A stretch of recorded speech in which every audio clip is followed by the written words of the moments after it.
It has been a time of relative peace on the Sword Coast. There has been no need for great adventurers to rise and prove their worth for many years now, but even the mightiest fortress will crumble, given enough time. There are concerns growing in every corner of the world affecting all people. Trade by ship has all but ceased due to unconfirmed reports of pirates and monsters out at sea, affecting both major cities and small towns alike. Queen Helwyn has fallen ill, and with her oldest daughter missing, her maniacal son Eldrin is expected to take the throne in the near future and bring all manner of new issues with him. Most concerning of all are the rumours of an army being assembled in the far north, with small towns being slowly wiped from the map one by one. But something happened 2 days ago that's taken the people's minds off these issues. Despite barely any ships being active, a single vessel pulled into the harbour at Waterdeep. As a crowd gathered to watch, the ship's captain, a large, full-blooded orc, quickly fled through the city, carrying with him a mysterious crate that gently pulsed with arcane power. Now, to our 5 brave adventurers, all desperately in need of a significant payday, who couldn't resist a help wanted poster that they came across yesterday, promising a few days' worth of dangerous work for those able to handle themselves with discretion, and a not insignificant 500 gold pieces upon completing the task. They are set to meet with a man named Collar in the woods a short journey east of the city, where they'll find out more information. First to arrive at this early morning meeting, already outside the city gates, ready and waiting, Theodore, would you kindly introduce yourself, please? Hello, my name is Theodore Sharpclaw III.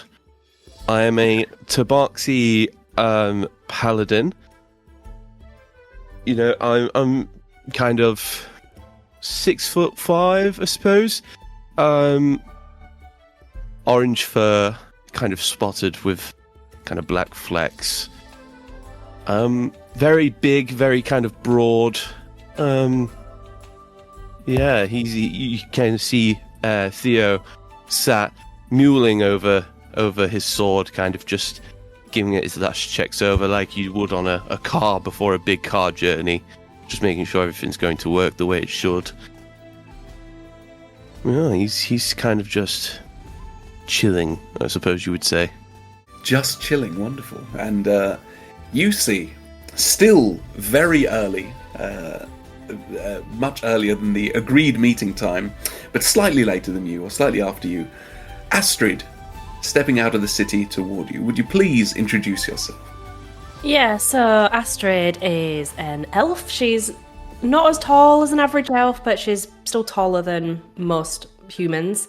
She's quite elegant and poised, and she has pale skin, quite kind of sickly pale skin. She always looks like she's about to throw up. And she's got kind of soft green, sea green hair, gathered in a sophisticated updo with intricate braids that's clearly taken a lot of time. So she's been up early doing that, as well as being super early to this meeting. She has a thick spell book in one hand, and it is crisp. It looks really new, in fact. And she carries on her hip like this weird kind of contraption that's actually like a little... It's like a holster, but not a gun. It's got her porcelain teacup and saucer in it. As she's walking, she always looks like she's looking off into the distance. Her eyes are kind of glazed over in her own little world. And as she walks, she's making sure her hair's right. And the top of her right ear is scarred. It's kind of missing the top of her elven tip. And every time she kind of pushes her hair back, her fingers kind of linger just a little too long on that. But the minute she spots Theodore, she kind of snaps back into the moment, into where she is, and it's like, "Oh, Theodore, I am so sorry I am late. I hope you haven't been waiting too long. I see that nobody else is here? Theodore kind of like gets up and he's like, first bird catches the worm, and he straight away just offers out a hand. I'm afraid I don't understand. I can't see any birds, and I'm not necessarily a worm. And she doesn't Metaphor. shake hands back. Okay, sit down. And watching this awkward encounter from a roof just the other side of the city walls, hidden from sight, Rue, would you please introduce yourself? Yeah, so Rue is a kind of mid to late 20s, 5'7" tiefling. She kind of has kind of neutral coloured skin. She's not one of the kind of extravagant, brightly coloured skin tieflings that you would normally see. But it's kind of on the paler side, and she has kind of long, thick, dark hair, and her horns kind of curl around the side of her back. They're kind of quite discreet in a sense, but she has lots of delicate little gold trinkets hanging from them and piercings and all that. And she is, perched upon a rooftop, kind of surveying the area, just getting a lay of the land before hopping down to join the people that are congregating there in the roguish way that she would. And a few minutes pass, and it gets to moments before the agreed meeting time, and bang on time, stepping out of the city gates. Sylvanus, would you please introduce yourself? Yes, so Sylvanus Kethrilia is a half-elf. He's very he's sort of quite tall, about 6'1", 6'2"-ish. Very slender, sort of long silver hair flowing behind him. The colours and things that he wears are very much sort of greens and browns, the look of sort of nature around him. And as he's coming through, he is just sort of looking around, very cheerful. He's whistling a jaunty tune. And, you know, once again, he is absolutely perfectly on time, because that was just how he brought up, because as his old adopted mother, Martha, used to say, the only thing worse than being late is to be early, so it is best to be on time. He stands very strongly by what Martha used to say. Wonderful. And as the four of you have a little bit of a catch up, get ready for your day, a few minutes pass, and then a few more minutes pass, and then a few more minutes pass, and as we head back into the city through a couple of winding cobbled streets, past the town crier, Zelah, would you please introduce yourself? So you would see a 6-foot light purple skinned tiefling with long hair in long white hair in 2 braids, spiral horns, 1 blue eye, 1 brown, with a sleeve tattoo featuring sun, moon, and lovers tarot cards. She's wearing a loose pair of leather trousers with knee-high boots, and a white tunic. She usually has a tool belt around her hips, but at the current moment in time, it is slung over her shoulder, unfastened, as she bolts through the city. She's got a hunk of bread in her hands that she's desperately trying to eat while she sprints, whilst not dropping her tool belt. She looks very flustered, but also not apologetic about it. She's just kind of oh shit, not again, as she just legs it. Perfect, and yeah, it's very easily done. Being so large and athletic, you sort of barge a couple of peasants and children out of the way as you run through the city. And you pass the town crier and you hear, "Knife in the night strikes again! Who is this masked vigilante?" As you ignore it, because this is the kind of thing you've heard hundreds of times, and you run out, and probably 20 to 25 minutes after the agreed meeting time, you do run out and meet your companions. She is going to have slowed down, probably like just as she gets a glimpse of them, and just like saunters very nonchalantly over. But they can clearly see she's been running because she's like puffed. But she's just like, no, everything's fine. Perfect. All right. So it's only about an hour's walk out to the agreed meeting point that was shown on the Help Wanted poster. Is there anything you wish to say, do, discuss, cast on the way there? Yes. So I would have, before leaving the house, as a divination wizard, I would have brewed my loose leaf tea, drank from the porcelain cup, and done some loose leaf readings in order to get my 2d20 rolls for the day, which, just because it's interesting, I'll do it now. Okay. Okay. Do you want to know them, or shall I keep them a secret? Whatever you would prefer. They're both exactly the same, is all I'm going to say. Great. Okay. It would seem that the tea thinks that the day is in our hands. It will neither be good, neither bad. That's quite a positive reading, I would say. I don't think anyone will die today.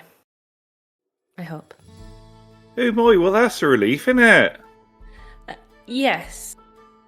It would be bad if any of us would die, especially because this is something that, we need the money for. Although, if one of us would die, would that mean that we would get your share? Well, I assume so. I don't know if it works like that. That'd be wrong. Well, surely if there's just like double West Country, surely if there's like a set amount, it'll get split equally either way. And if there's less of us, then there'll be more money. But no, because surely, like, if something bad was to happen to one of us, we'd have families or things we want done with that money.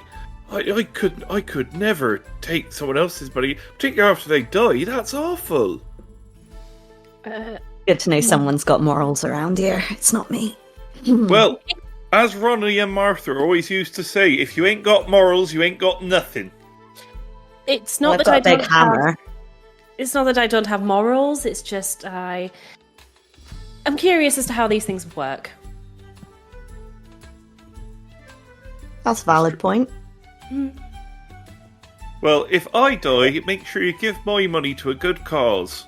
Something that would help nature, or children going out into nature, grow some trees. It'd be lovely. Oh. What if a good cause is myself? Well, if you're going to spend it on nature and all the wonderful things in the creations of the natural land, then yeah, that seems alright by me. But if you're just going to spend it on silly things, it's like Ronnie and Martha always used to say, money is the root of all evil, I tell you. Yeah, I quite agree with you. Yeah, me and Rue will definitely use it for a good cause. Don't you worry, love. Could I insight check that? I don't think you need to. I don't think that's necessary, to be honest. No, I think Sylvanus would take it at its word and just be like, "Oh right, that's good then. Yeah, that's a good thing then. Yeah." That's more. Patted his little cheek when she says it. I think Sylvanus is too wrapped up in what he's saying to notice Rue, like, internally and externally hardly rolling their eyes at, like, everything they say. Just, like, such severe eye rolling is happening right now. After the conversation, Theodore kind of goes, Sylvanus, don't you worry. If you fall on your knife, I will plant some trees with your money. Oh, that's really...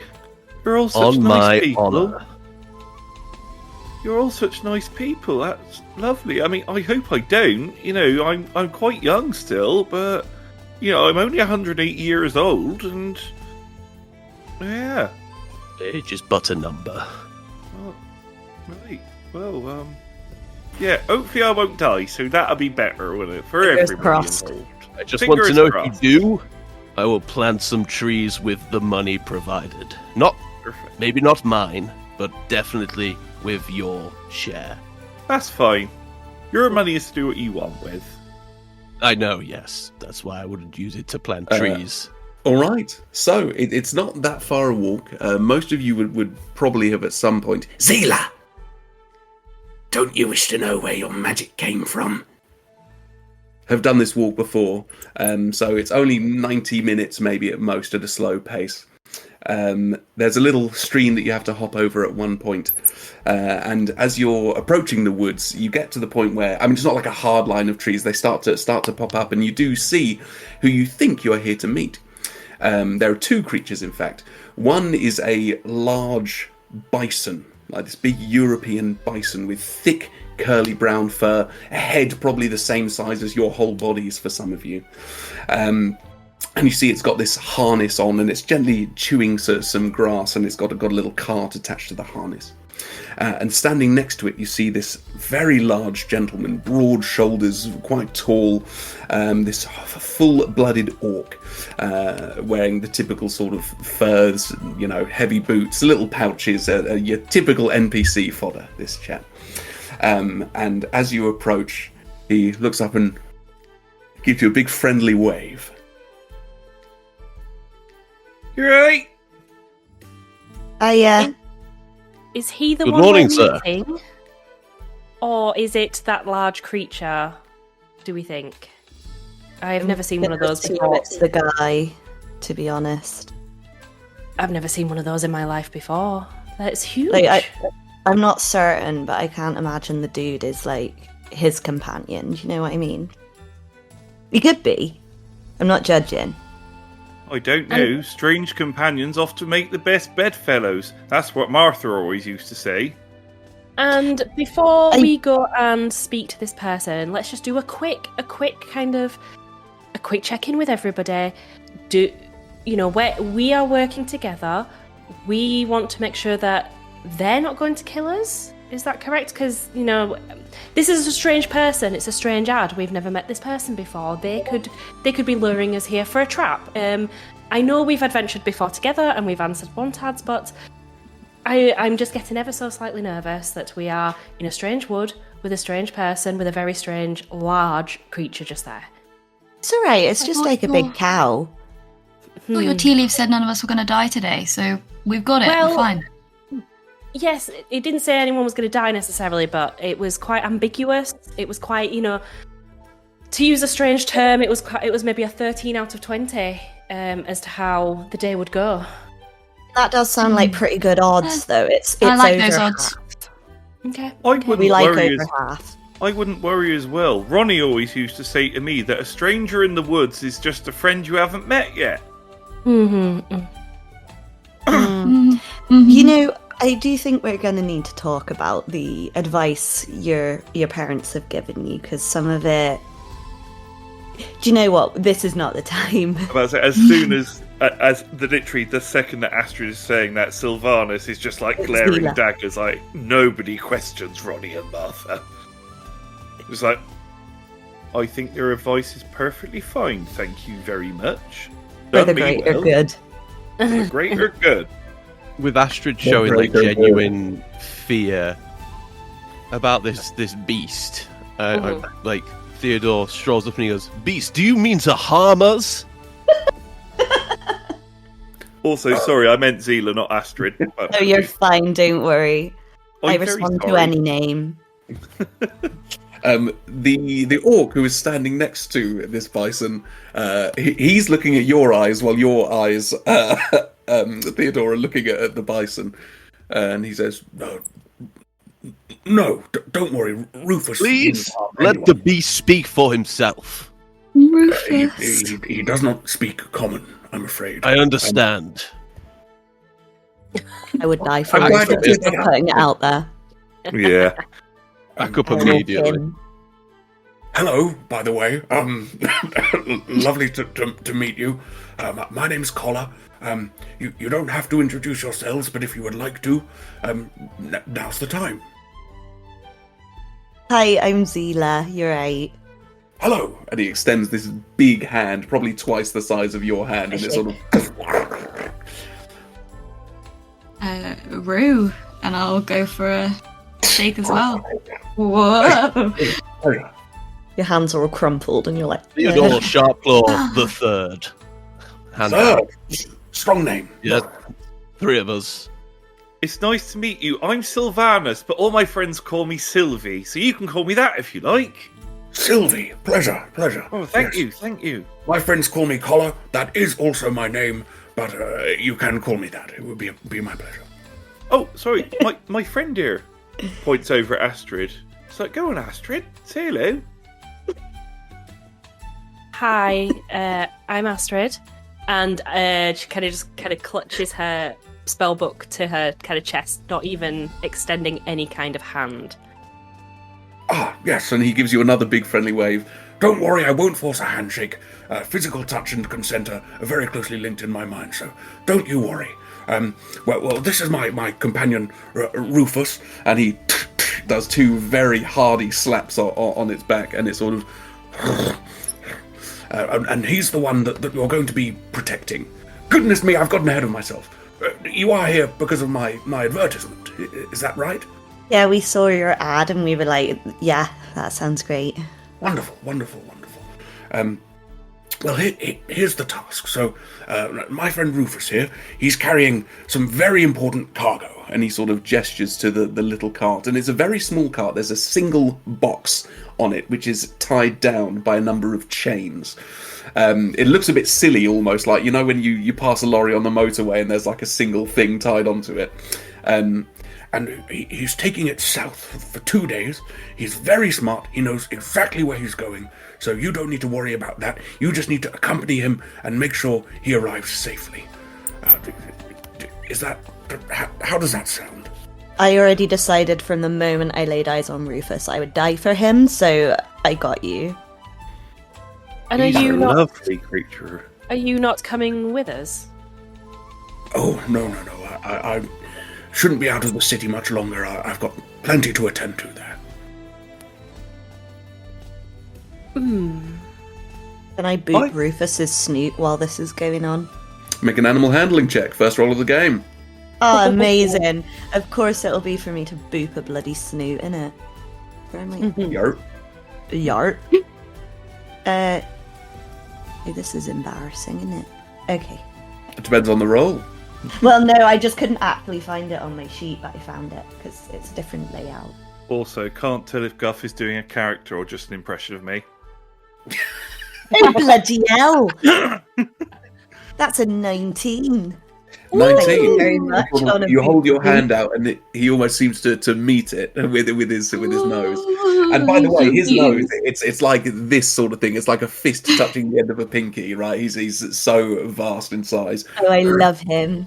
And you I feel love a him jet of so warm much. air wash over your forearm as you reach out.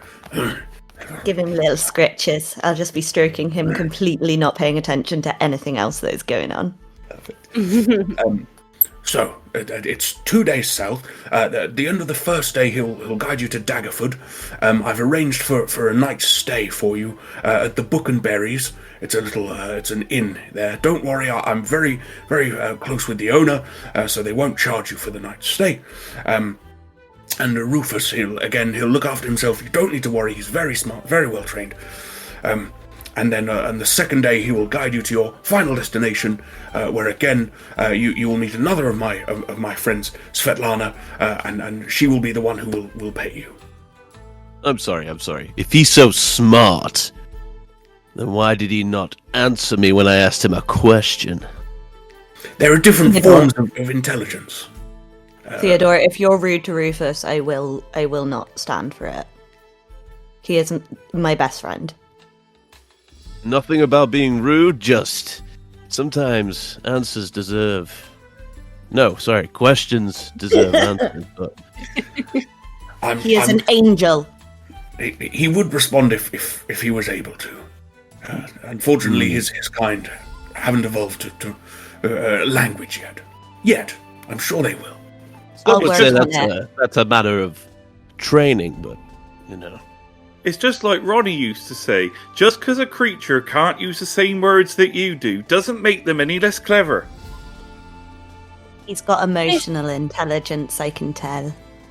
And this cargo, this thing which we are helping with, Yes.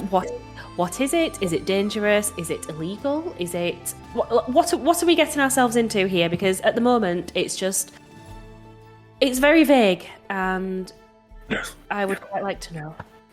So you look at this single box, and it is about maybe 4 to 5 foot long. It's a crate, a sealed crate. Well, it's nothing illegal. It is a little dangerous. That's the other thing about this job. Under absolutely no circumstances should you touch or look in the crate. Now, I understand that by saying this, you will want more than before to look inside the crate, but I feel I must stress, you must not touch or look in the crate. It's best What you is don't... in the crate? Cargo. Doggo. I'm sure that there's some sort of myth or legend about this. About cargo? Not looking in it. Oh, probably plenty, yes. But I was just going to say, when he said it's not illegal, I'd quite like to make an insight check on that. It's a good job there's someone clever in this party. I mean... Astryd is the mum of the group. That is a natural 20. Oh. For a grand total of 21. So, I mean, I think it was obvious that he is hiding what is in the box, but it was truthful. You're not moving anything illegal. Nice. That was on the little Astryd Not dice. smuggling. Where the natural 20 is a little teapot. How Cute. Very cute. Everybody. What a day. What a Okay, cool. jubilous day. I will just kind of say under my breath, but loud enough that people will hear, okay, so I don't think it is illegal, but it is still dangerous. Well, he told us it was dangerous. But I appreciate you telling us it's not illegal, because Rufus would never. Oh. A big shake of the head. No, he understands words, but doesn't. He didn't reply to me. I asked him if he You were meant being harm. rude to him. He didn't shake his head. Rude? I asked the beast a simple question. His name is Rufus. I asked Rufus a very simple question. I asked him if he meant us harm. He just Theodore, looked at me, vacant. Theodore, it might just be the way you're speaking to him. He might not be able to understand your words, but if you just speak with a little bit of kindness, then I'm sure he'll pick up. Isn't that right, Rufus? And he just gives him sort of like Sylvanus just strokes his back, or whatever he can put his hand on at any rate. Sure. Rufus. And yeah, Rufus can only understand a West Country accent. That's what it is. That might be it. I get really close to like Rufus's face, and I go, "Listen to me, Rufus. You put any of us in danger, you're the first one to go." a bison is a prey animal, right? So you're probably looking into one eye, and this eye is looking back at you, and it just squints, and then he goes back This to is giving bison Infinite as well. Toffees vibes. Your fanya's showing. Theodore, you need to chill.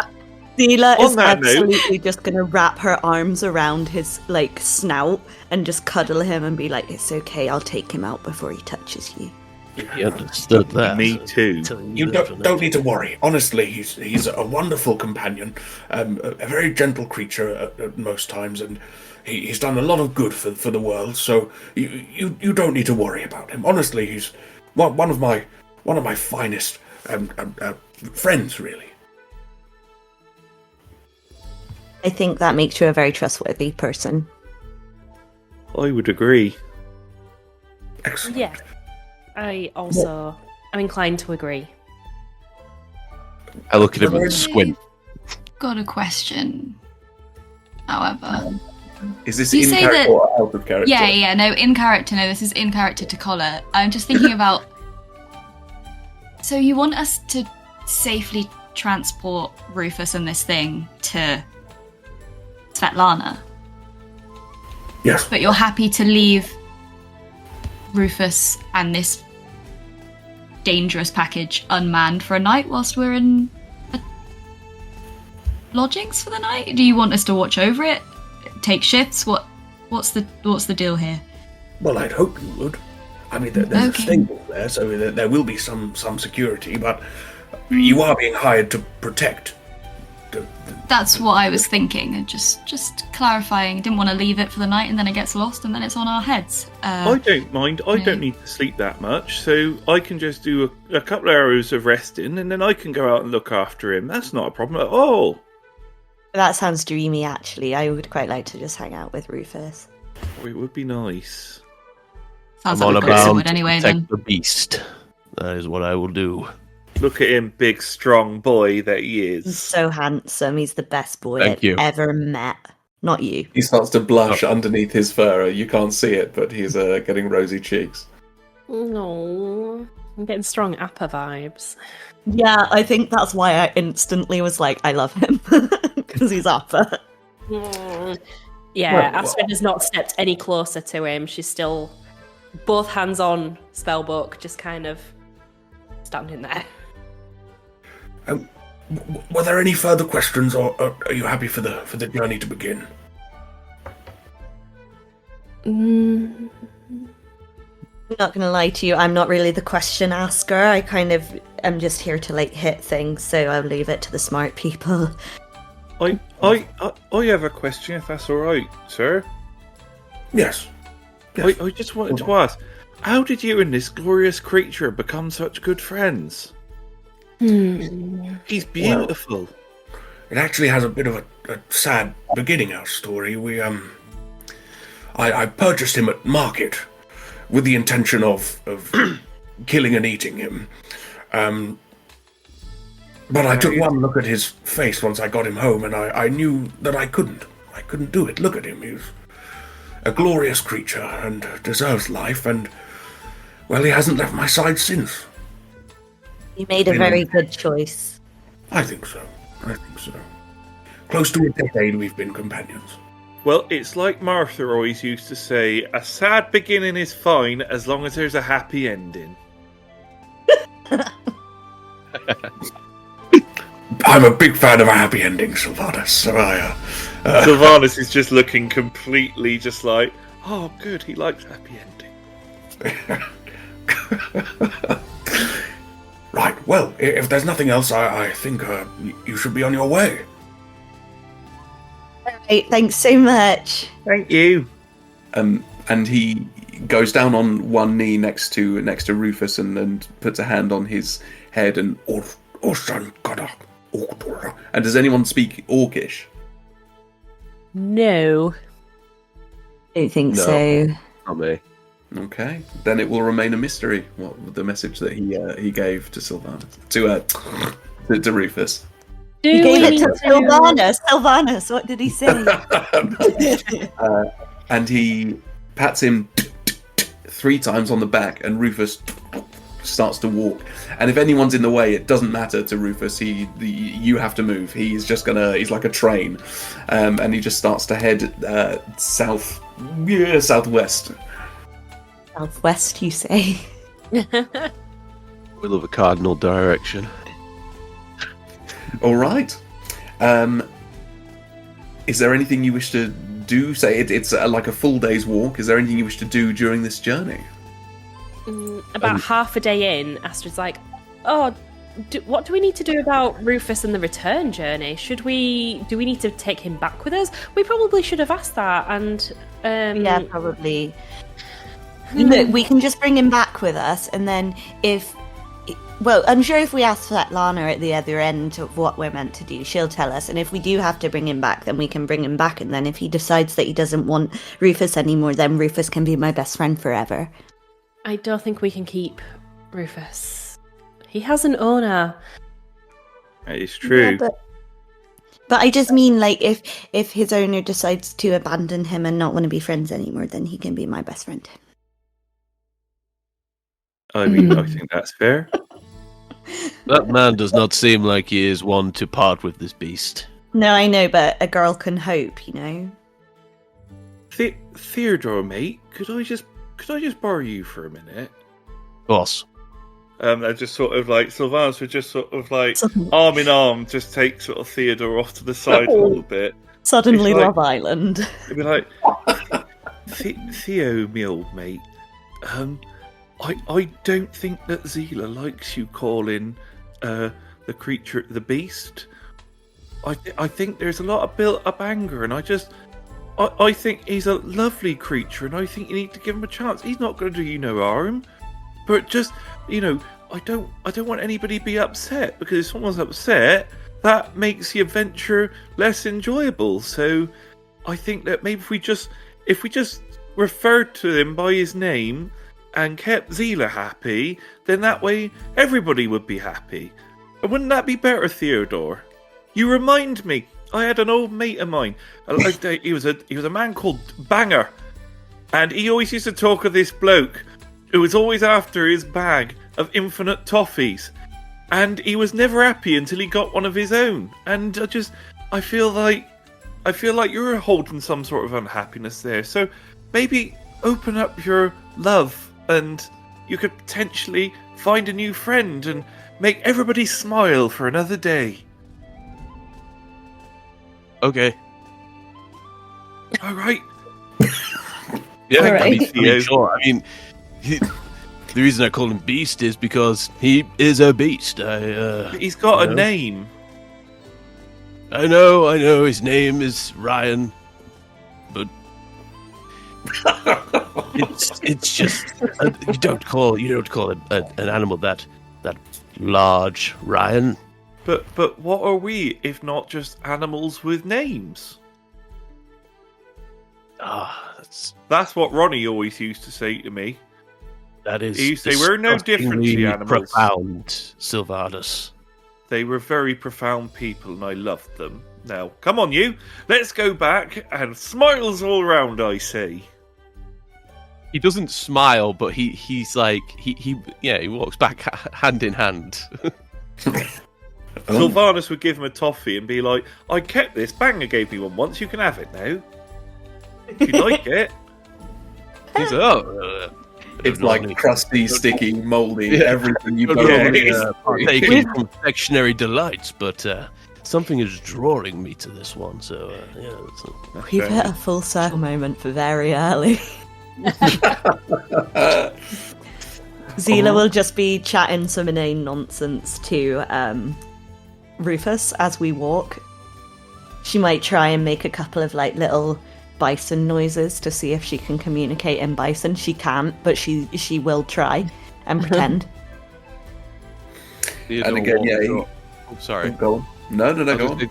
Theodore walks up on the opposite side and goes, like very earnestly, kind of goes, "Listen, Ryan, I didn't mean any offense. I just called you what you are. Yeah, I know it's bad. I know I shouldn't have done it, but I apologize." And I put like a hand on top. I don't stroke him. I just put a hand, as if like to tap someone's shoulder. Do that, and I'm just like, as you were, and then kind of split off. A single one of his eyes looks up at you and squints as it watches you as you walk away. His name is Rufus, but I appreciate the attempt. I am not listening. I kind of exit that social situation, and then my brain then switches straight back onto like sentry mode. Like I can only do one thing at once. Look, my Rufus, he darling meant dear. well. He meant well. He didn't achieve it, but he tried. Todd, my darling DM. Oh, sorry. Carry on. Sorry. You go first. No, you go. It's difficult when we're all on screens. I apologise. I was going to ask, how big is the cart? Is there room for little old me to have a little sit down? Because I took Constitution as one of my dump stats. Ooh! Because I like to dangerously. You're quite slight, aren't you? So you could probably perch on the back. It would be quite bumpy and wobbly. It wouldn't be particularly comfortable, but there'd probably be enough space for you to perch there. Yeah. I'd say after maybe a couple hours of just solid walking, she starts to get a stitch. She starts to get out of breath. Starts falling behind and just takes herself and sits on the edge of the cart without making a fuss, without drawing attention. Just perches on. Lovely. Sylvanus, my darling player. Would you? Oh, thank you. I would briefly go over to Rue and Zelah and just like, hey, you two. Yes. I know a magic trick. Do you? I love a magic trick. Unless it's Do you- like Gale's. Do you want to speak to Rufus? Oh my god, so much. Never more have I wanted anything in my life. What about you, Rue? You do that with Zelah. I think this is her life calling, and I think she would appreciate it way more than spending it on me. We could do it together, all three of us. I could just translate. Or maybe Theodore could do some, reconciliation. Right, That would Hold be on. quite a good idea. watch this. And I cast Speak with Animals. Cute. All right. You're right, Rufus. How are you doing so far? Oh my goodness! I didn't realise you could speak to me. Oh yeah, I can. Not all the time, but sometimes I can speak to you. Oh, that is just lovely. Lovely to hear, my darling. How are you finding the journey so far? I'm sorry about Theo. He can be a bit grumpy, but he's a nice man, really. He's all right. I've seen worse in my time. It's okay. Feet are getting a wee bit tired, but it won't be too long before we arrive. So, yes. How about yourselves? Oh, we're all doing lovely. We are. It smiles all around. And my friend Zelah here. She can't speak to you like I am now, but she can say what she wants to say to you to me, and you can say what you want to say to her to me, and then I can say it to her. And Just wonderful. I just want to ask, and I know this seems like ever so rude of me, but I am just a little bit worried. What in that chest? It is all alright, isn't it? I mean, I think so. Carla wouldn't do anything to well, he wouldn't put anything particularly untoward in there. I'm sure of it. He's never put me in trouble. Not never. Not even one time. Oh, that is good. That is good. Right, hold on a moment. Zelah, is there anything you want to say to Rufus? Oh my goodness, now you've given me the opportunity. I'm so flustered, I don't even know what to say. I just want to tell him that he's a very handsome, nice boy, and that I like booping his snoot and giving him scriptures. And if there is any like particular script point he prefers to let me know, so that I can give him the like best scriptures, So Zelah just said that you're a very handsome boy, and No. she likes booping your snoot No. and giving you a scratch here and there. And is there any No. point you like being scratched best, so we can make sure you get the best ones? Oh, there's this spot right behind my left ear that is just insatiable. So if she would scratch there, I'd greatly appreciate it. Zelah, he says that the spot just behind his left ear is absolutely insatiable. I don't know what that means, but I think it's a good thing. So give him a scratch behind the left ear, and I think he'll... thank you ever so much for doing this for me, Rufus. Also, when we get there, you're probably going to be a bit starving. Do you have a preference? Do you like grass or hay or... Oh, I'll eat most anything, me. Oh, I that's am a brilliant. vegetarian, though. No, that's fine. Do you know what? I met a creature like you once. Wouldn't eat anything other than short crust vegetable pies. It was most bizarre, I tell you. Right. That is Well, very demanding. I blame the parents. I blame the parents as well. Oh, Ronnie said he was awful ungrateful. But anyway, thank you very much, Rufus. Zelah, is there anything else you want to say? And then we'll just let Rufus go back to his peace and quiet. Just that I love him, and also ignore Theodore. He won't do anything to you. Zelah says that she loves you, which I do and everyone else does as well, and to ignore Theodore, he won't do nothing, and I get the feeling that if he does, then, Zelah would be very cross with him, and I Got a very big hammer. I wouldn't want to be on the cross side of Zelah. She looks like she could be a bit fierce sometimes. I agree. Well, thank you for keeping me company. No, thank you, Rufus. This has been lovely. We'll talk again soon, yeah? Aye, that would be lovely. Oh, lovely. Right, okay. I'll leave you in peace and quiet now. And just sort of like scratching behind his left ear. And while most of you hear just, you would hear Sylvanus him go, Oh, that is like a handshake from an angel. Oh, as you scratch behind his ear. This is bloody great. You are also lucky I don't have speak with animals, because I would not speak to anyone. I would just be talking to animals at all times. Essentially, you do have speak with animals, because our podcast speak with animals, whatever you like. Yeah. So, the journey is fairly uneventful. Now, these roads, if any of you would have ever done this journey south before, it's normally quite a quiet road, but where there's no shipping happening, there's quite a lot of trade coming back and forth.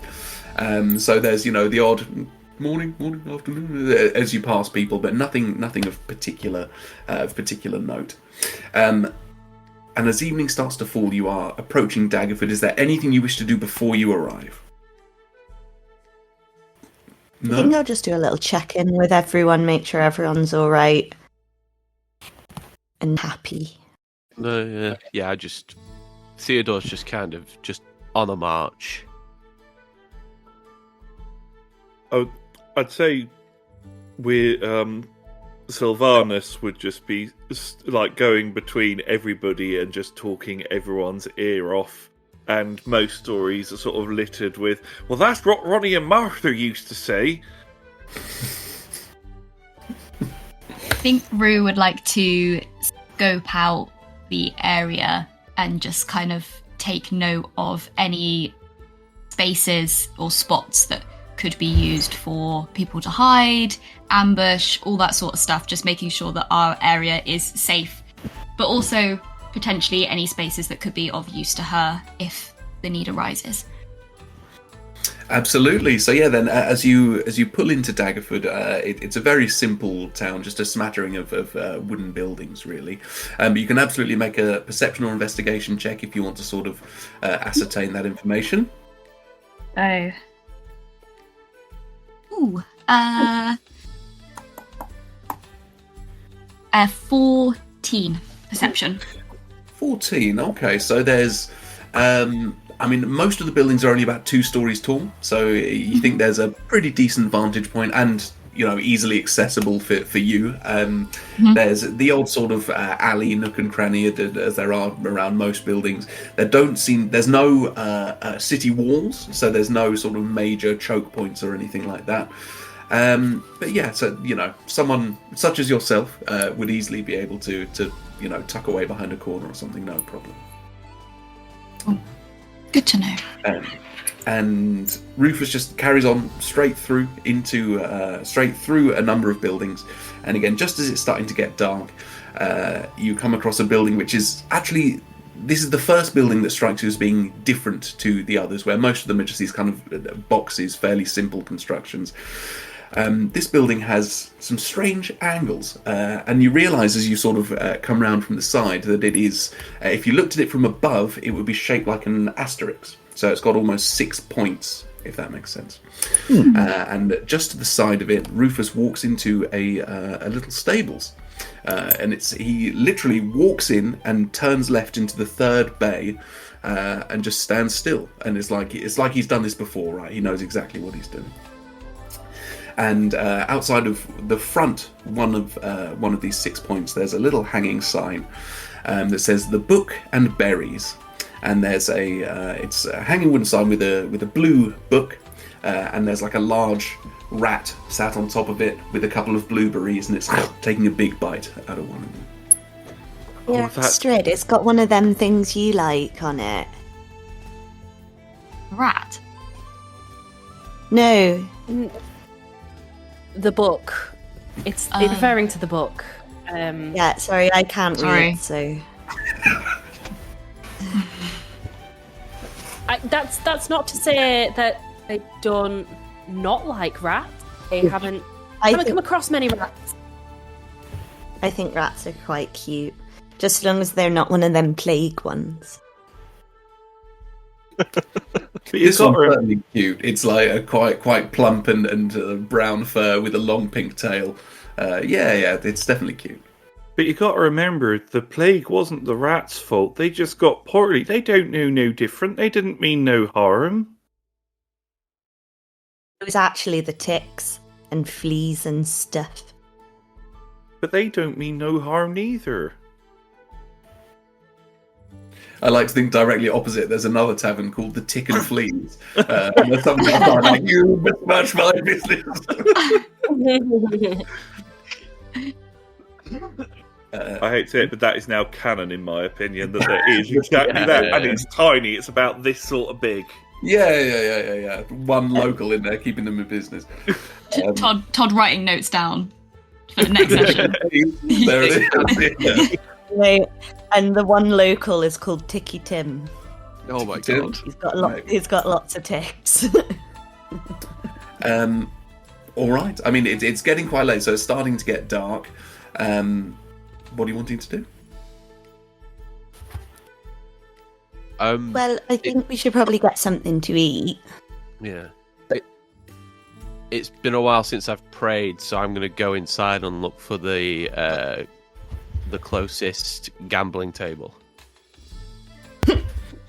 All right. So yeah, you can you can head into the Book and Berries, and once you get inside, the structure becomes even more obvious. This sort of six-pronged building. The first one is the entranceway, and there's a little sort of a coat rack and a little sideboard next to it. Directly opposite, you can see it goes back, and there's a wall and a door, and you think that's probably like where the kitchen and the back room is, and there's a bar semicircular in front of it. There's a fairly large circular space in the middle with a bunch of tables. A few of them have got people sat at them. And in each of the four little other bits, you see there's a little private nook. In the first one, immediately on the left, you look, and it is there's a few large armchairs, a little table, and the walls in this one are a library. It's just full of books, complete with a sliding ladder to help you get up to the higher ones. In the next one along on the left, it's just packed with succulents. So again, there's plenty of seating and just loads of these plants. Not a single flower. It's all greenery. On the other side, directly on the right, there is seats, and there is a little playpen with a number of rats inside. And there's a couple of people actually in this one sort of playing with the rats. And the last one seems to have some sort of spell cast on it because it's dark in there, whereas the rest of the building is lit with candles and a chandelier in the middle. And inside there are a load of little jars, little mason jars, which all have bioluminescent mushrooms in them that are gently glowing this area. And there is a single person behind the bar. It's a halfling woman. And she's a little bit older, but she is obviously extremely glamorous still. And she's got the biggest red hair you've ever seen, this vibrant red. It's probably as much hair as there is person to this being. And hanging above the bar is this huge axe, this grand battle axe. And as you walk in, she will look up and give you the wave of somebody who is at work. I think the minute Astryd sees the books, she just goes straight for them without saying a word, without even acknowledging the barmaid necessarily, just straight for them, and then just starts kind of reading, looking, touching the leather tomes, like, but completely like in her own world, oblivious to anything else. Is there a table around their plate that people are gambling at, or? Sure. There's a little game of dice happening at one of the tables. There are these three old codgers who are all sat there. It seems to be just passing coins between each other, more than any real gambling going on. Yeah. I want to make it clear I've stayed outside with Rufus so as not to have left him alone with the parcel. Wonderful. Beat me to it. I'll stay as well. I think because I asked the question, I think Rue would have stuck behind as well. She's on guard, so. we can just be chatting about stuff that I we think will find out realistically, you're shortly. just chatting to Rufus, and I'm just keeping Nattering. watch. I think Just nattering away. yeah. Theodore sees the table. He just kind of, almost like Astryd beeline into the books, he beelines over to the table. And he kind of like mutters to himself, like, kind of a little like prayer to Timora. And then he's like, so, who's feeling lucky? And then just begins to play. All three of them sort of look up at you. Yeah, me, I suppose. One of them says, "Yeah, take a seat. If you got gold, you're welcome at our table." Do I have gold, actually? Thinking about it. You tell me, is it in your starting equipment? I remember, I feel like you said we could take a certain amount. It was just your starting equipment, so it's whether that included any coins or not. Bro, I don't know. While you're looking for that, then, Astryd, is there any sort of specific book or are you looking for fiction? Are you looking for historical? Are you looking for what are you looking for? Ooh, I think she's just looking and seeing what there is. She isn't looking for anything in particular. Maybe something to do with the history, I would say, probably, actually. History of the areas. But to be honest, she's just happy to be around a load of books. Yeah. I mean, you see, it's the majority of this is fiction. There's like a little children's section, then most of it is, I guess we would call it fantasy stories. They would probably just call it stories.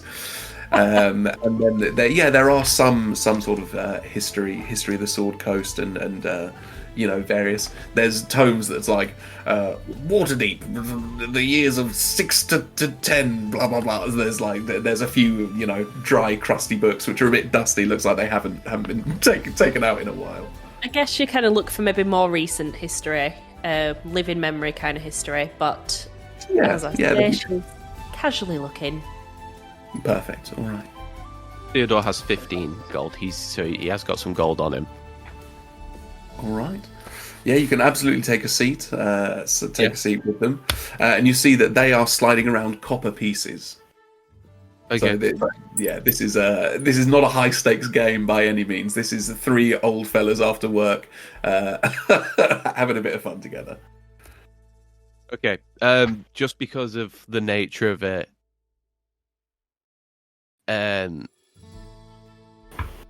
Theodore kind of just to complete, well, not even complete the prayer, just to kind of get closer to his god. He kind of turns to the guys and he's like, "Listen, guys, I know that you're using copper pieces. I will use mine as tokens. So, if you see me put one down, just treat it as a copper piece. If you're lucky enough to win, Timora has blessed you on this day. You get a gold piece." And they all kind of like they've probably never seen a gold piece before, right? These 3 peasants, and they, sure, take a seat. And if you'd like, Theodore, we will play a quick single hand of blackjack with dice. If you've got 3d10 there. Yeah, absolutely. 1 second, let me get 3d10 out. Or maybe even more d10. We'll see. Do you know how to play blackjack? I should probably say before we launch into it. Yeah. Yeah, 21, yeah. Perfect. All right. So yeah, it's he draws an 8 and a 4, so 16. So I'm just doing 2, aren't I? 2d10 for now, yeah. That's a 6 and a 3. All right. He'll draw another. That's 2. So that's 14. I did really bad maths there before. It was an 8 and a 4, and I think I said 16. That's not right. He's at 14 now. 14. 6 and 9. So I've got 9. He's gonna hit me. 16.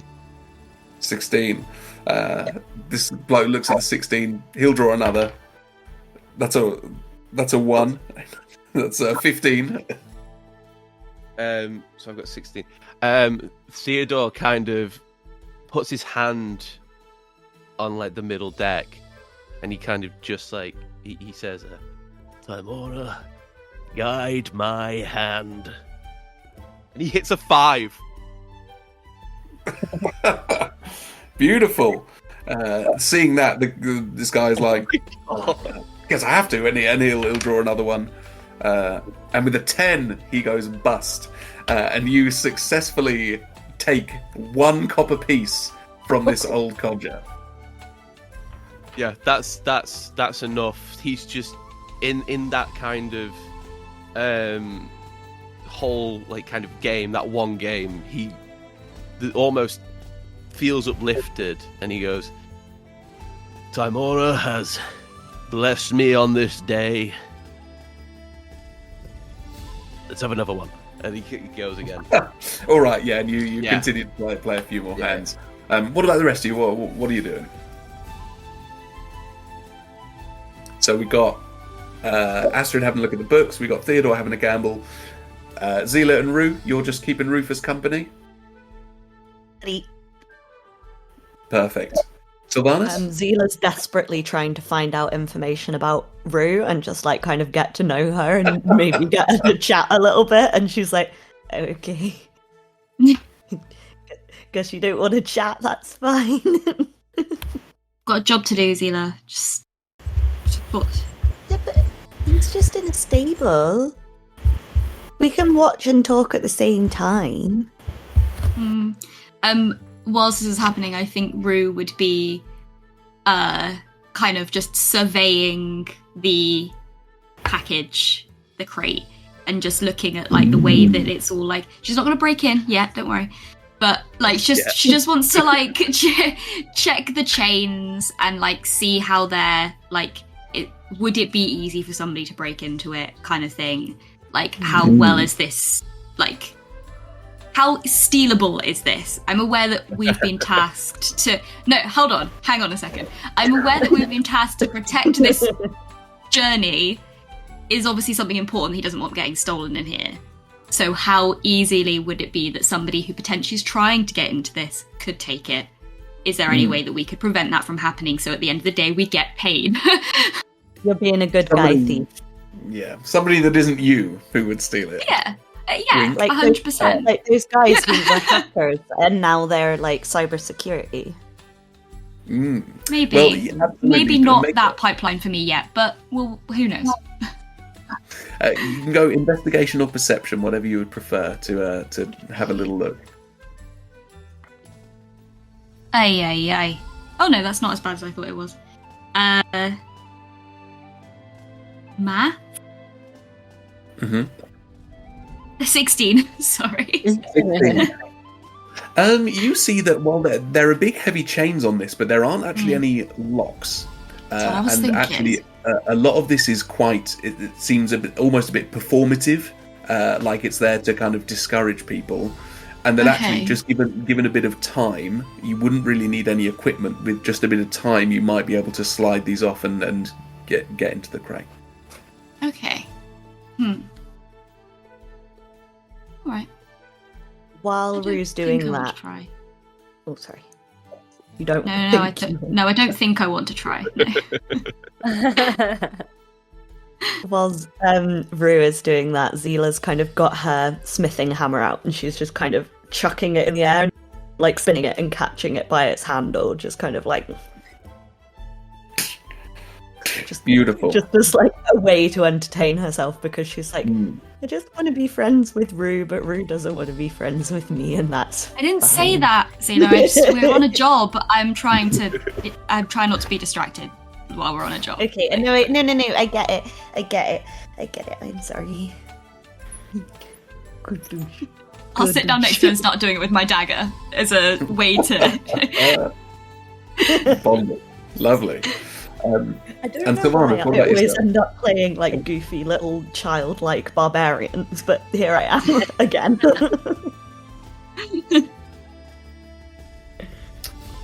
And yes, Sylvanus, what about yourself? So Sylvanus, at this point, upon entering, he'd see the woman behind the bar, and Ronald and Martha would have told him that he should go and introduce himself. He shouldn't just wander in and start walking around like he owns the bloody place. Oh, if you'll pardon my naughty words, Ronnie did used to use them, but not around Martha, just every now and again. And he would go straight over to the bar, the woman there, and he'd just be like, "Oh, what time is it? Sorry." It's probably about 7:30 p.m. He would go up and be like, "Oh, good evening. My name's Sylvanus. It's a pleasure to meet you." Just like extend his hand straight out. And she will reach up and shake it. He would duck down out of manners. Sure. Yeah, hello. Yes, I'm Allegoria. I think Collar said that you might be here for the night. Is that right? Oh, that's right. Yes. I hope you don't mind. We won't be no fuss. No.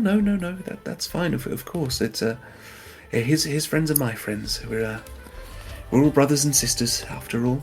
Oh, yes, that we are. Can I get you any food and drink? Oh, that'd be lovely. I don't know what everybody likes that much, but what are you selling? Well, it's luckily we don't have a lot to pick from. We have good. Soup. We have soup, and we have bacon rolls. Oh, right. I can't remember. I think that. All right. What we'll do is, could you make me 1, 2, 3, 5 soups, 5 bacon rolls, 5 pints of ale. For all my friends and myself, I'll pay for it. It's all on me. Money bags? Well, yes, of course, absolutely. If you just, we'll call it 3 gold. The rooms are free, but if you'll have to pay for the food, I'm afraid. No, that's fine. Right, here we go. Here's 1, 2, 3, and he sort of looks at her, looks down his coin purse. You can see that he's got 4 coins left. And he looks and he goes, "Tell you what," and he pulls out another one and slides it across. And it's like, "That's just as a thank you for having us. Just to say, when you wash the sheets and all that. But keep that and do something nice with it for yourself, just for you." That's very kind, thank you. Thank you. And tell you what, then, it's quite quiet. Normally you have to pay for one of the nooks, but as you've been very generous, you can help yourself to any of the available ones if you'd like. Oh, that is so kind of you. Thank you very much. I know when I go back home, I'll have to tell. And he sort of stops, takes out, and he goes, "That's very kind of you. Thank you. I'll go let the others know." Of course. Where should I bring it over to? Bring it into the nook, and there's 2 of them out in the stable looking after the big thing that we've got in there. I can't really tell you much about it, but there's 2 of them in there, and then my friend over at the table gambling. Fool is money or easily parted. That's what Ronnie always used to say. And Theo can be quite a fool when it comes to the old gambling, I tell you. But we've all got our vices. And then it's my friend Astryd over there is looking at the books. I'll get 2 to the stable and 3 to the nook. I think that's right. I'm gonna go sit down now. Thank you. Okay. And she just has the look of somebody who works in customer service. She will head out the back. And yeah, you can absolutely go and join Astryd in the book nook. I think Sylvanus would sit, and from inside his jacket, he'd pull out a leather pouch, and you can see he's handling it really carefully. Like, it's important, and he pulls out a sort of like a long stem pipe, and sort of sits and lights it, and sits back, and just is sort of just like observing everything that's in there. He's sort of fascinated. He has no idea what any of these books are about, but he likes the fact that Astryd likes them. So he might just be sort of like, "So what's that one then? And why do you like him so much?" Just like asking little questions. She'll answer some, others she'll just not intentionally ignore, but she's just so focused, she probably doesn't hear.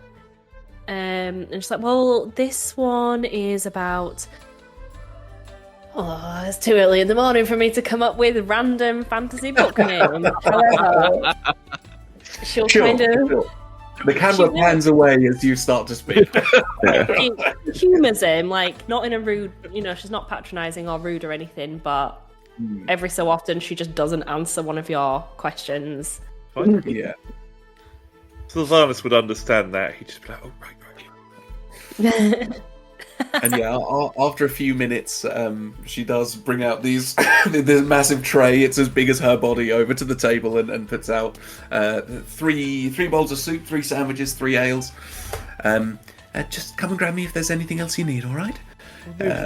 Would you like me to take? Because I hope you don't mind me saying I'm a bit bigger than you. So why don't you let me take the other ones out to my friends, so you don't have to go out there? I can do that. It's not a problem. It is literally my job, but if you would like to, that's fine. No, that's all right. Plus, I can go check that they're all right as well. That's not a problem. Just show me where I can take them from. That's not a problem. Problem shared is a problem halved. Why don't you take two of this out, and I'll grab 2 more and bring it to the table. Oh, you are ever so clever. You are. Oh, it is my job. Yes.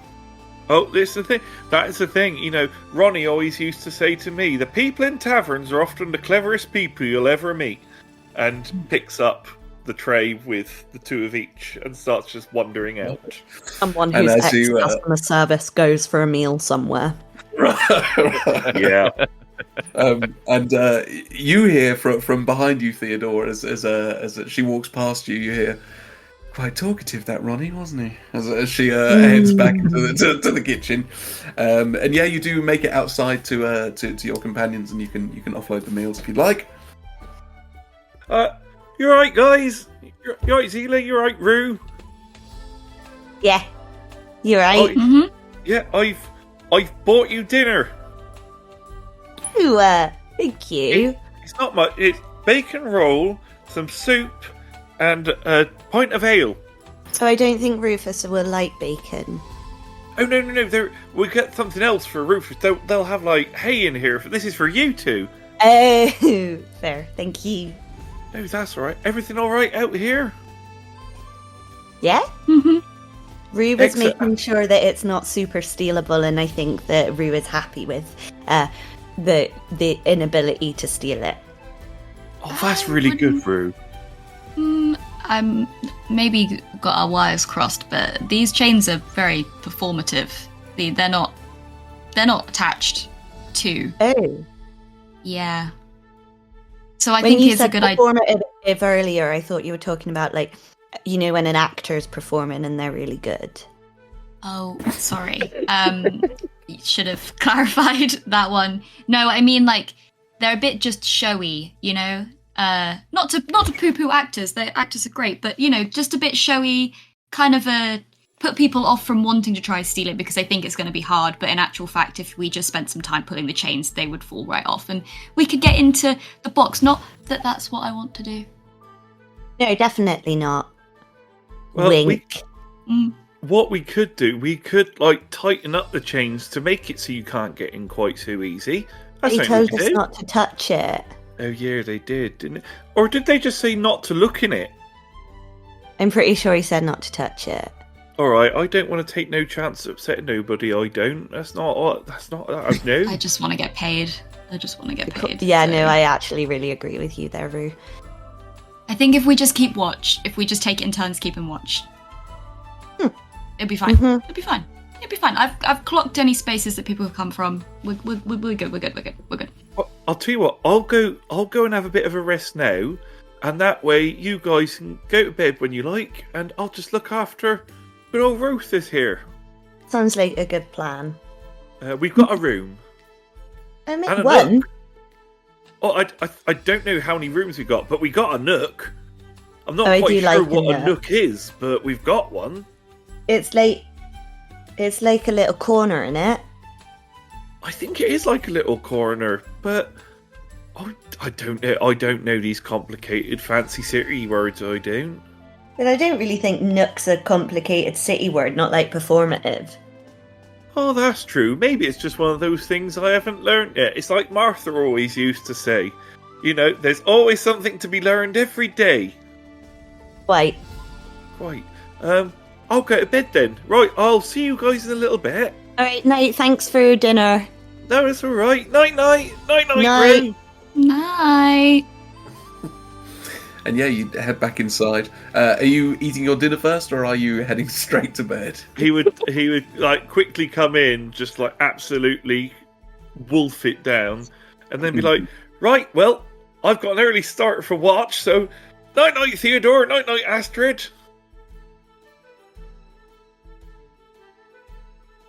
Just holds a hand up. And in silence, you are guided out the back. There's a little door that leads to the rooms, and they're all very small box rooms. But they are individual single beds for each of you. So there are think student accommodation, right?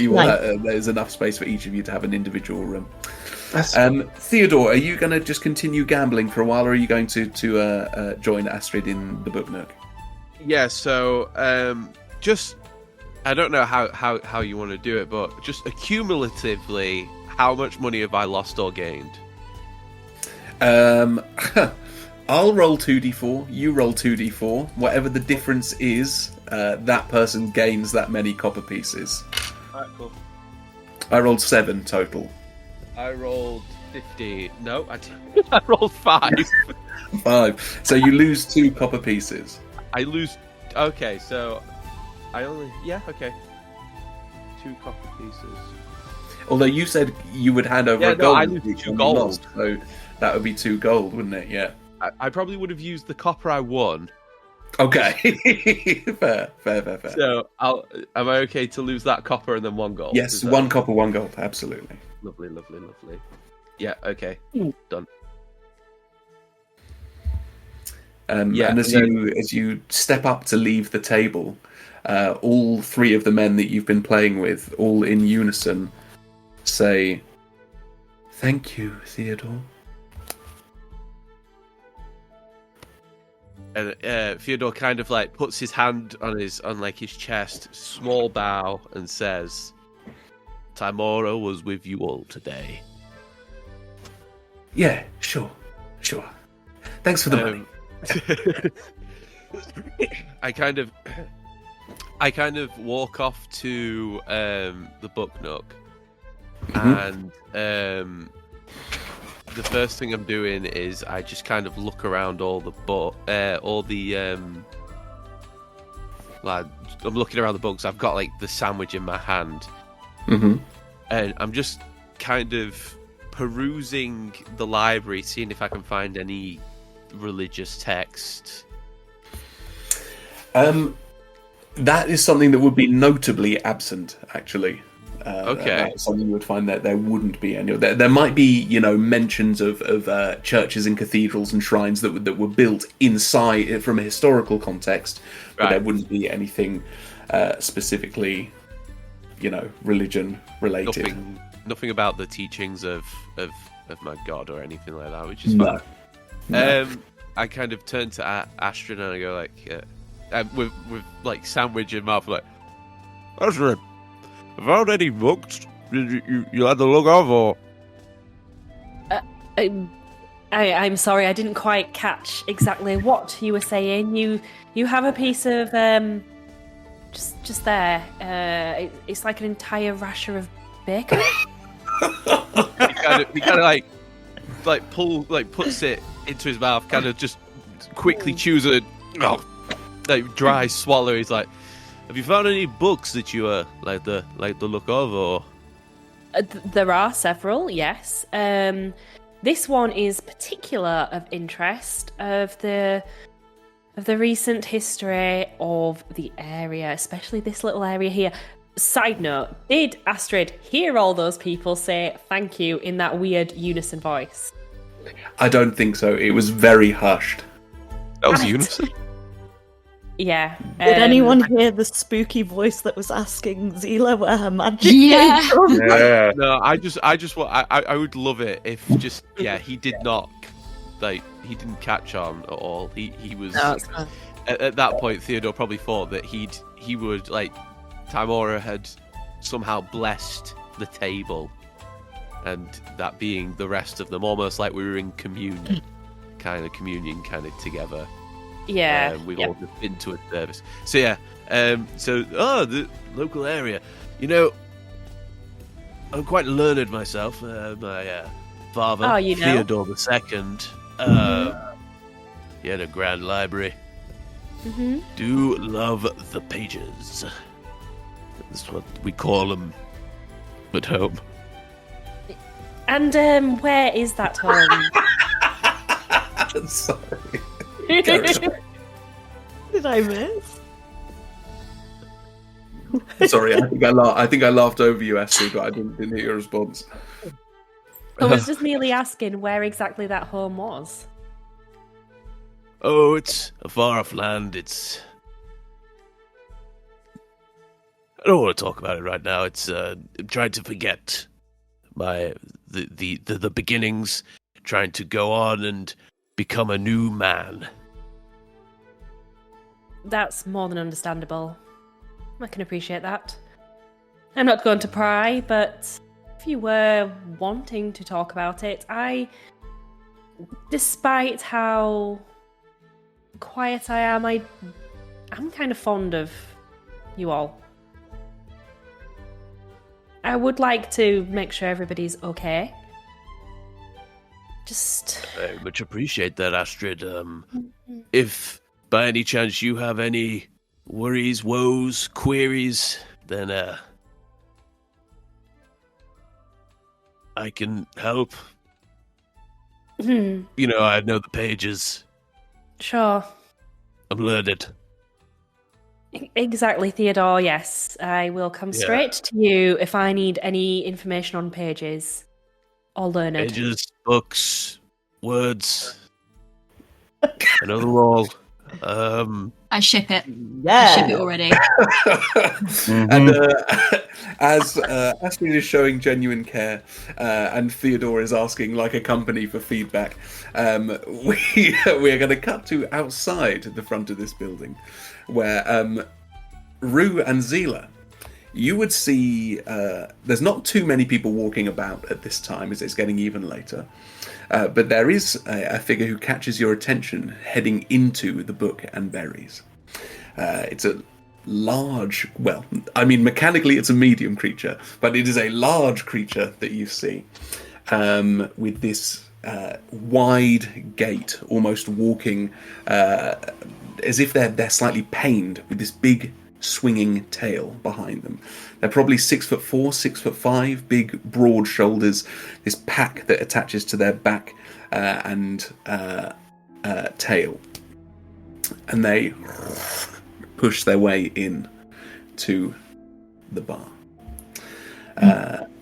And again, you would all notice, anyone inside would notice this person come in.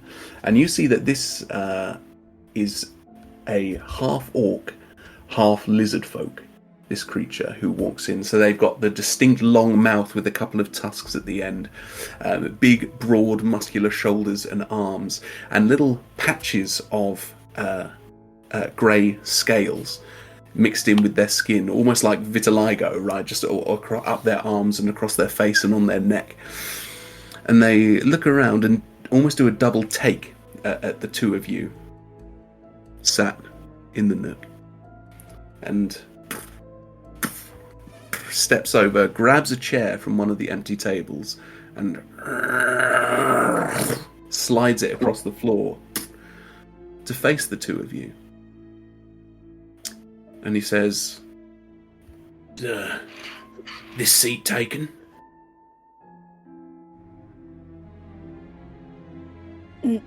No. Oh, good. No. And he sits down. He's Cockney, so he's a villain. Don't stereotype.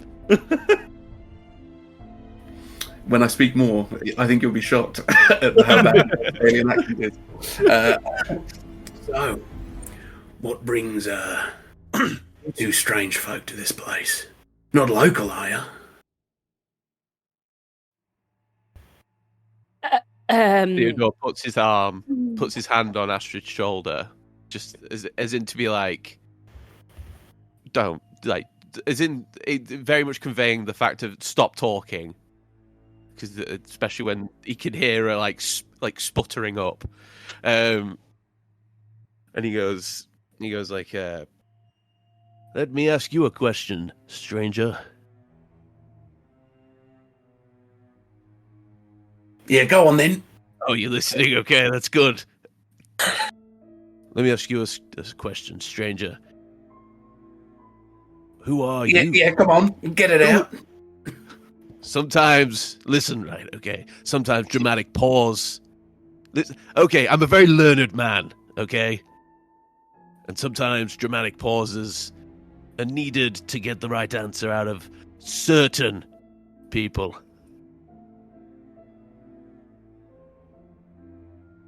You can speak now, please. I'm still waiting for your question, mate. I asked, who are you? All right. Well, my name's Boaz Tricks, but you can call me Bo. That's what all my friends call me, and that's what we're going to be, isn't it? Friends. Great friends. What's your name? My name is Theodore Sharpclaw III. The third? Yes, the three of us. And what about you?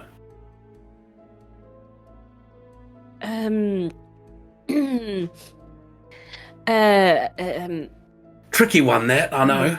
It's Astryd. It's Astryd, right. And I repeat, what brings you here? You're not locals. So Unless I'm mistaken. when he sat down, I would have liked to have cast message, but it is verbal and semantic, so I can... What do you want me to do? I'm going to try do it covertly. Yeah, so when you cast it, tell me what you do, and then you can make a stealth check as you do it. So as I'll prop my book, so it's kind of like, like, and try and do it here. Yeah. Just peeping above. Very inconspicuous. Very inconspicuous. And I'd like to cast message to Zelah and just say, please come help right now. Scary person. Please come inside right now. You just hear, oh, bloody hell, be right back, Rufus. And make a stealth check for me, please. Just while she's doing that, what did he asks if that we're not local, and that's what we're doing. Yeah. Okay. While that's kind of happening, I'm just kind of I'll turn to him and say, like, what we're doing is no concern of you, I believe, you stranger Bo. All right. Just trying to get to know some people. It's awful lonely out on the road. Maybe you should acquire some companions. Yeah, that's what I'm trying now. Okay. Well, I didn't really get that. You came across quite mysterious and rather intimidatingly to my friend Astryd here. She's obviously a nervous wreck right now because of your old demeanor, sir. Yeah. And what was the stealth check? It was a 7. Are you going to portent it, or are you going to leave it as the 7? No. Just leave it as the... Yeah. Yeah, right. And at this point, Zelah, you would probably come through the door. I will have said to Rue, just be like, you just wait here, because Astryd's just called me, and I don't want to leave this alone, because that would be bad times. Got it. Blow some kisses to Rue as I leave. That's what she does to say goodbye to anyone. Yeah. Before we head back inside, Rue, now that you're left alone, is there anything you want to do? As soon as Zelah leaves, I'll look at Rufus, look at the crate, look at Rufus again, and I'll be like, shake my head, and then I kind of want to have a look around and see if I see anybody else outside after I've noticed this strange-looking lizard man walk in, and now Zelah's rushing out because Astryd's called her. So I think I'd be a bit on guard. Yeah, you can do a perception check. Oh, it's not very good. It's an 11. You see 3 old codgers leaving the Book and Berries. Great. Yeah. And nobody Sure. else. All right. I'll just lean on the cart and just keep an eye out, All right. and maybe fiddle with one of the chains. Just yeah. All right. Yeah, and Zelah, you burst in and see this chap sat having what is obviously, I think, to everyone, a little bit of a tense conversation. And he'll look up to greet you. Oh, hey. You joining us as well? Yeah, I was just coming inside. You alright? Yep. I don't know. Are you alright? Just trying to get to know your friends here. I am not Awful alright. mobbish. Well, my name's Zelah. What's your name? You can call me Bo. It's nice to meet ya. I'm just gonna like shuffle in next to to Astryd, just to like create a little buffer, because I get the sense that she's feeling uncomfy. So I just kind of nuzzle in.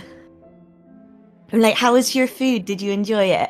Oh my gosh, you should really try the bacon rolls. They're so tasty. Yeah. Tasty.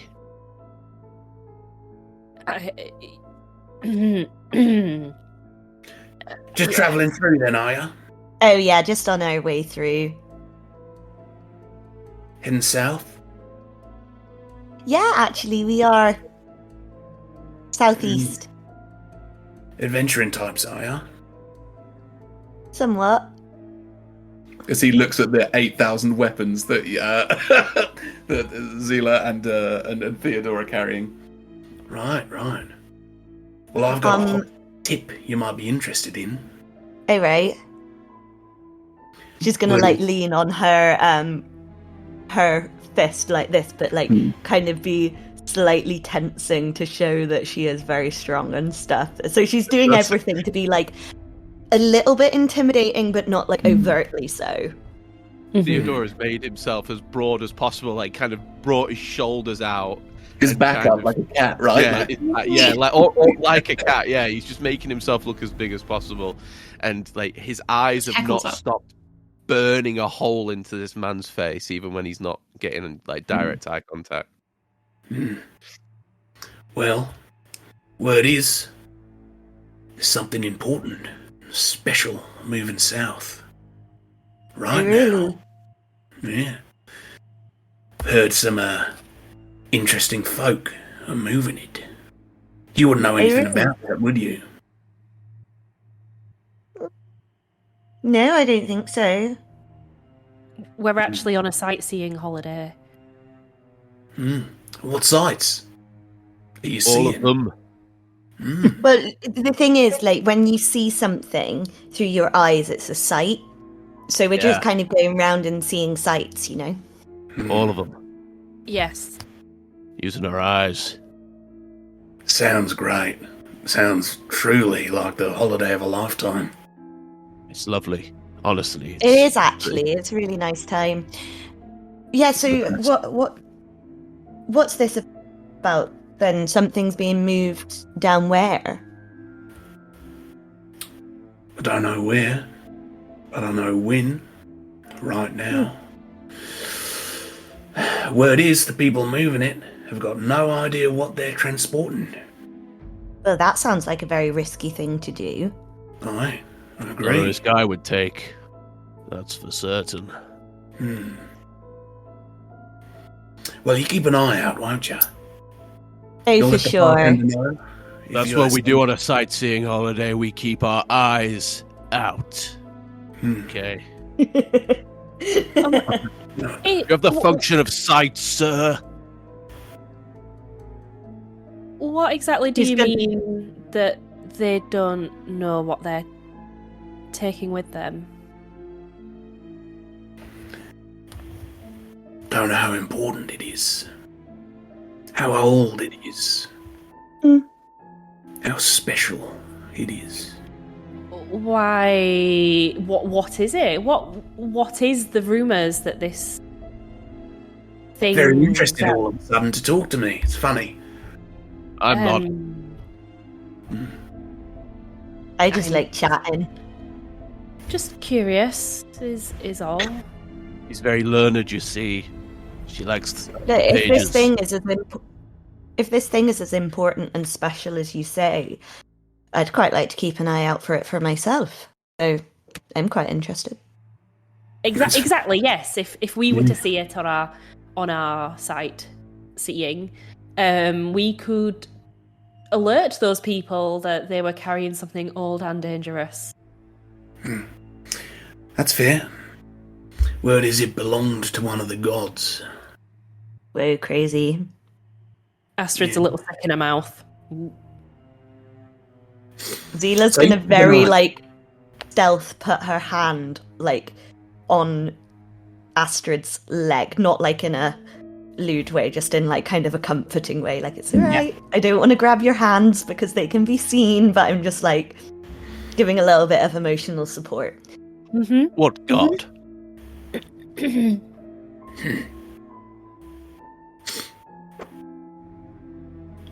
That You wasn't have an a good answer, sir.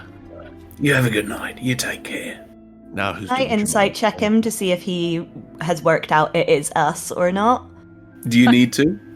No, but just some affirmation would be nice, you know? Also, that was the most beautifully theatrical sniff I've ever seen.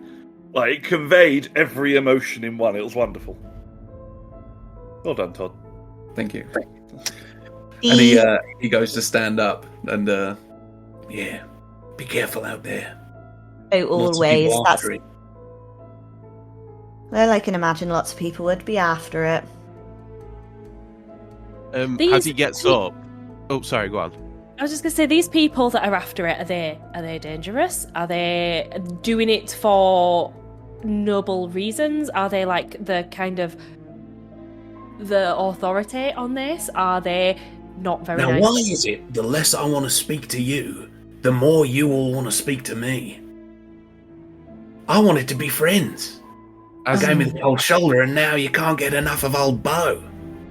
I I'll get give you the up. cold shoulder. I was You're right, perfectly you didn't. good. That's Yeah, fair. thank You you. didn't. Thank you, Bo. I get Yeah, up. I and know. Sorry. I get up and I like offer my hand out to him.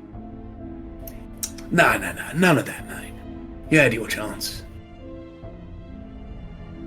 Normally, when a gentleman leaves another gentleman, we bid farewell. The proper Well, way. that's implying that I'm a gentleman. The hand's still there, and he's just like, let us Hey, not man. have any ill will between us, sir. Okay. No ill will. and he gives you a handshake. As he does it, Theodore's gonna squeeze as hard as he can and attempt to pull him in a little, not to the point where he's like forcefully pulling all the way in, but he's pulling him in closer so Theodore can then like lean in and say something. I don't know if that's something that you Sure. yeah, he's just Yeah, gonna let he'll- that happen. He will pulls let him in it and he happen. goes, Yeah. he pulls him in and goes, you have an excellent night, Bo. Yes. And then as he does, he kind of gives it another like really good squeeze and then drops the hand. He goes Ow. and walks out. Bye, Bo. That was so fucking smooth. So nice to meet you. Theodore's gonna walk straight outside and he's just gonna sit by the cart after that. This is an absolute disaster. This is it. People know what we have. People know that we're carrying something dangerous. We're going to be watched. We're going to be killed in the night. He knows exactly what we're doing. This could have been belonged to the gods. Zelah, what exactly are we carrying? Are we carrying something dangerous? Why Chill, don't we know breathe, this? breathe. Deep breath in through your nose and out through your mouth. In through your nose and out through your mouth. It's fine. Sylvanus is taking watch. He hasn't seen Rue. He doesn't know that they're with us. He knows about us three. He doesn't know about the other two, as far as we know currently. It's fine. They'll be keeping watch. We just stay away, and we'll just have to keep our eyes peeled. It's alright. Like, Rue's very perceptive. I'm good at seeing danger. You might almost say I have a sense for danger, or a danger sense. You may say that. That is true. You're also incredibly strong. I'm good with a hammer. And what is a head but just an oversized nail, you know?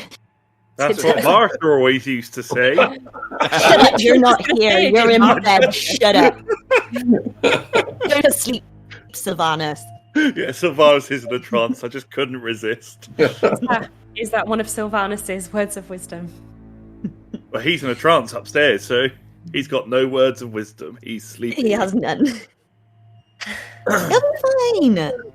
And I think, unless there's anything specific anybody else wants to do right this second, that we will episode 1 there. Ooh, exciting. Thank you for listening to 20-Sided Tales. If you'd like to support the show, you can find us on Instagram and TikTok, and don't forget to follow us to make sure you get every episode right as it comes out.